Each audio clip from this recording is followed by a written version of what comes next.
Hello everybody and welcome back to Hardcore Duos episode 4. I never thought I would make it to episode 4 of a hardcore series, but here we are. Anyway, I'm just hanging out by some XP farms that Vent has made for us in this really cool area. Basically, they've dug out and made a zombie spawner, which is what we've got here. I believe up there is a spider spawner. And if we come over here, there is a skeleton spawner tucked away up these stairs over here. Very cool stuff. I'm very glad they set this up for us because I hate working on spawners. Like, I can do it, but it's a lot, especially to dig out an area this large, which props to them for doing this. Also, slime chunk. If that's not like the blessed mob area, I don't know what is. It's Vent! Oh. Wood harvesting? Let's mess with them. They look so confused. And now we proceed to the friendly jumping and twerking. Let's go! In today's episode, we are going to be working on doing some farms. Mostly melon and pumpkin farm, sugarcane, kelp, you know, the easy basic stuff. Things I probably should have built before I built an iron farm and a villager trading hall, but you know, here we are. As for where I'm going to build these farms, I'm not 100% certain quite yet. I'm thinking somewhere over here.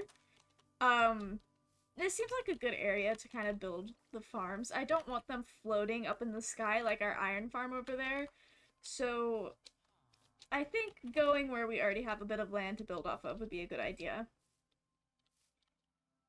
And we are not really using this island, so maybe we could clear out some of these birch trees and start a little industrial district.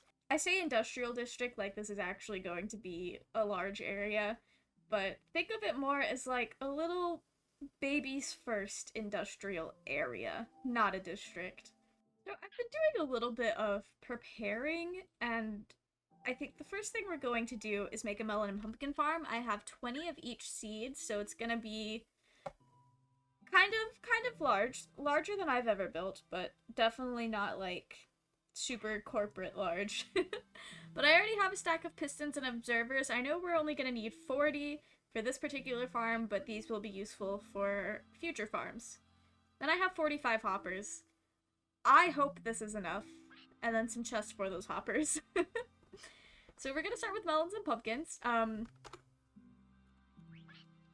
Important thing to note, I'm just building the functional part of the farms in today's episode, and we can work on a structure to hold these farms at a later date.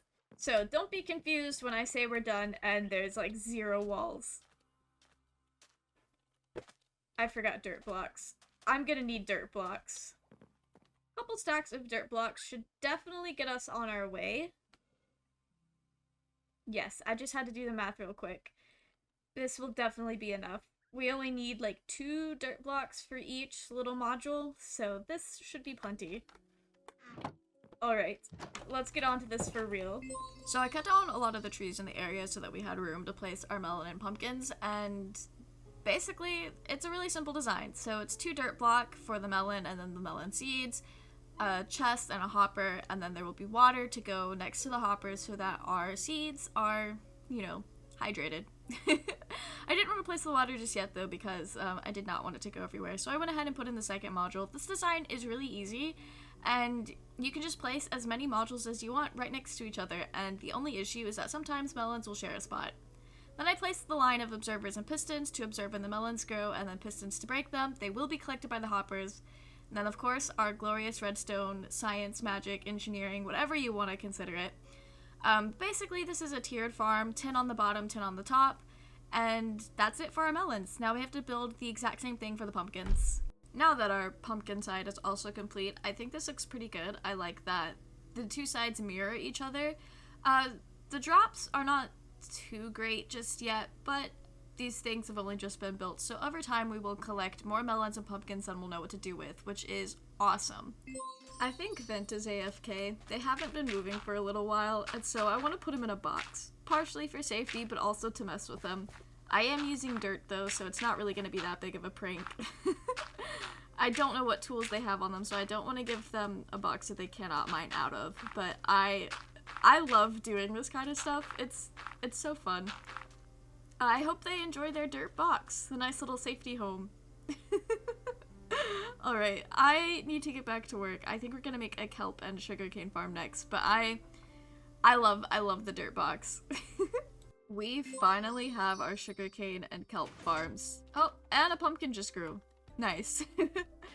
I do want to say, I am literally punching the air right now because I forgot to actually record with the replay mod our building process for this, which you might have noticed with the way that I did the video portion on the Melon Pumpkin Farm.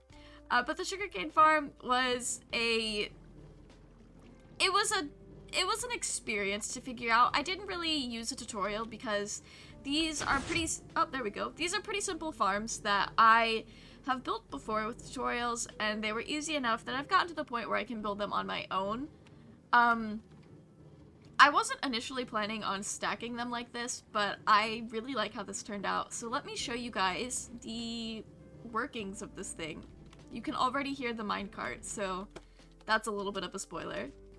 So down here we have a minecart that picks up any of the sugarcane or kelp that might be stuck on the floor here, and everything else gets funneled into this hopper right here. So when the kelp gets broken, the items kind of float up to the top, and this water up here kind of funnels it to the hopper right there. But the sugarcane does not. It will sit like this, and this particular piece of sugarcane is not getting picked up at all by our minecart. Perfect. But the idea, oh look, it went there. Okay, the idea is that it will get picked up by the minecart eventually, because the sugarcane doesn't float to the top and get pushed over here the way the kelp does, which was really weird and kind of a headache to figure out, but I think we've got something that works. Is it super efficient? I have yet to find out. But it works. Even an inefficient farm is better than nothing. I don't know if that's a good philosophy to live your life by, but here we are. Also, you might have noticed that my levels are lower than they were before, and that is because I've been playing around with a bit of enchanting and, like, combining items. So, we've got a really good bow, and we also have a slightly better pickaxe than what we had before, which is cool. Enchanting really does take you through your levels, but I love doing it. I think it's fun, and it's totally worth it. But that is why we have less levels than we did before. I did want to address that. Although this is hardcore, so it's not like there's too many places our levels could have gone. While I was working on the kelp farm, though, Vent did tell me about the phantoms that were not dying in the rain, and then we decided we were going to try to shoot them out of the sky. Spoiler warning, neither of us are good shots. But I thought it was kind of funny how you could see, like, my arrows failing to miss it and then their arrows failing to miss it. It was just, I don't know, I had a lot of fun. It might be one of those things where it's only fun to me because I was there and it's me and my friend just being silly in Minecraft. But I had a lot of fun and I thought this clip was kind of funny. I do think I hit one though, like I got a hit in, when was it? Oh geez. Right there it was. I know, I'm pretty sure it was me that hit it. It looked like it was me, but anyway, this clip went on for far longer than it probably should have before I decided that I was wasting my arrows and that I should just move on with my life. But anyway, I just wanted to share that with you guys. I've been spending some time in the mob farms to collect some bones to turn into bone meal because we're gonna decorate the nether portal because it's lacking something. So, super professional build mode. Let's go.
nothing too crazy, but I absolutely love it. I think this is super cute. It's very simple, but it's got like a nice atmosphere to it, and I love it. It kind of makes the portal a little bit safer than just leaving it out in the open, and gives this whole place like a charm that the portal was lacking before.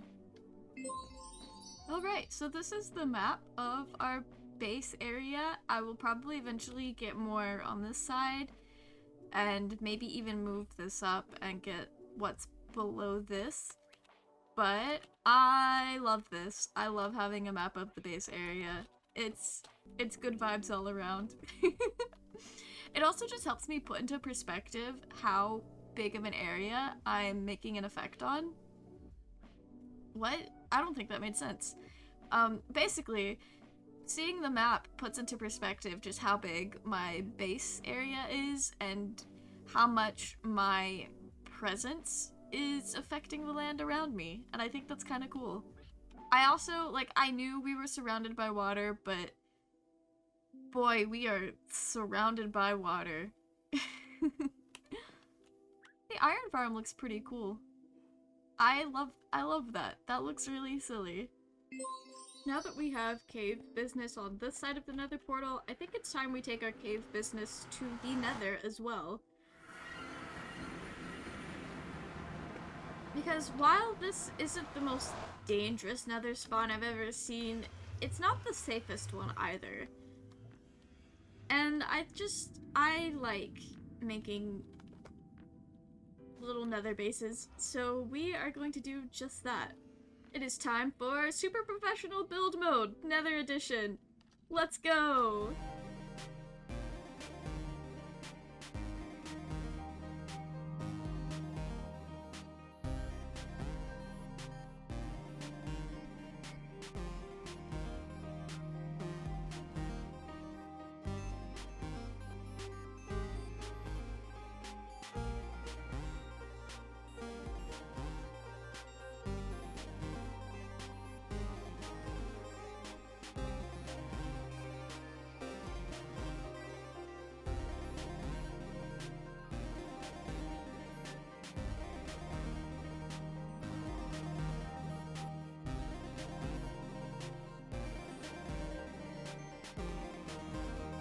Alright, this place is fully secured. We've got a roof, we're fully enclosed, we've got a little bit of doors. I don't know how effective the trap door is going to be, so I might come back later with a different door. But I'm pretty pleased with it. It's not the greatest looking thing in the world, but it has a cohesive theme on both sides, and it's pretty safe. So I think that's a win-win. I think we had a pretty successful episode. We got a lot done, we built a few basic farms, and we are on our way to have a safe and thriving life here on this hardcore server. I hope you guys tune in next time for when we build the structure around the farms that we built today, and we might even expand our villager trading hall. We'll see. But you guys will have to tune in next week. Thank you so much for checking out this episode of Hardcore Geos, and I will see you on our next video. Goodbye!